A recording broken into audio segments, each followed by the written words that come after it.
over crate training. Bogey already has a pretty solid foundation of this, but we're gonna go over some of the steps regardless. So he's playing right now, which is fine. Boobs. So you can start off by using a lure if you'd like. Bogey, good boy. So that's a lure where I'm either tossing a treat or using a treat to get him into position. So I'm gonna click for all 4 paws and I'm gonna toss another treat in. They are free to come and go, so this is all about repetition. If they offer you a sit or even a down, you'll wanna click for that as well. So I'm clicking there for holding the duration. And again, he's free to come out, and sometimes just to play, I'll toss a treat out to see if he will go back in and get another repetition. So crate training is all about repetition. If you close the door and leave them every single time they go in their crate, they're not gonna have a positive association, because when they go into the crate, you leave and it's for extended periods of time.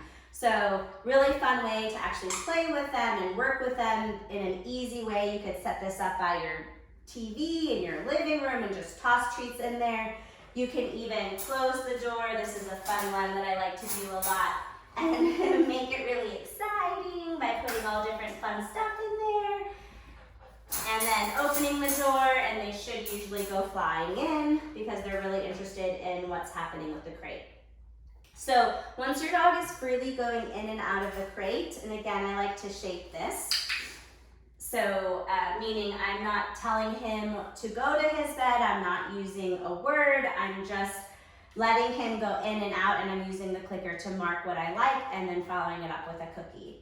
So once I'm able to do this and build in a little bit of movement, and he's still in his crate, which means I'm not seeing any anxiety or any panic. I've built up duration where I can move quite a bit and hold it, and he's still hanging out in his crate with the door open. I can start to close the door. So the first step in closing the door is I'm actually just gonna close it.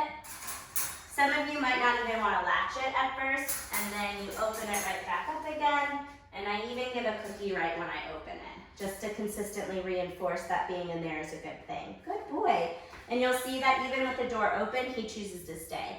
If your dog flies out when the door opens, that's totally fine. Just give them an opportunity to go back in and start the game again.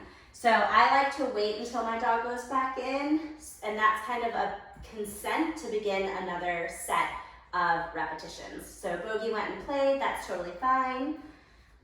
He can play. We'll probably call him over for time considerations. Bogey, hi, you gonna go get it? And now I'm gonna start closing the door. So he goes all the way in. Clicking, feeding. This is what I meant by closing the door, feeding, and opening the door. He didn't even realize it. And once you're past that point, you can actually lock the door. And then you can click and feed. And then you're gonna wanna add a little bit of movement, clicking and feeding for your dog. Just hanging out in there. Ideally, you want to get it before the bark, so before any vocalization, and then you want to do varied repetitions. I also like to wait for my dogs to be calm before we open the door. That's hard with dogs that are potty training, but I do my best. So again, a nice time to practice is when you know they don't have to potty, so you can start creating that behavior, knowing that they don't have to potty and that you think they can actually be calm before they get out of the door. So he went back to play, that's totally fine. The whole goal is that they know that when they go in there, something good is gonna happen, and it's not the removal of everything fun from their environment. So we'll see if we can get one more repetition in there. Bogey, yeah. Oh wow, so there I didn't even need to use a lure. So I'm gonna feed for that. I'm gonna close the door.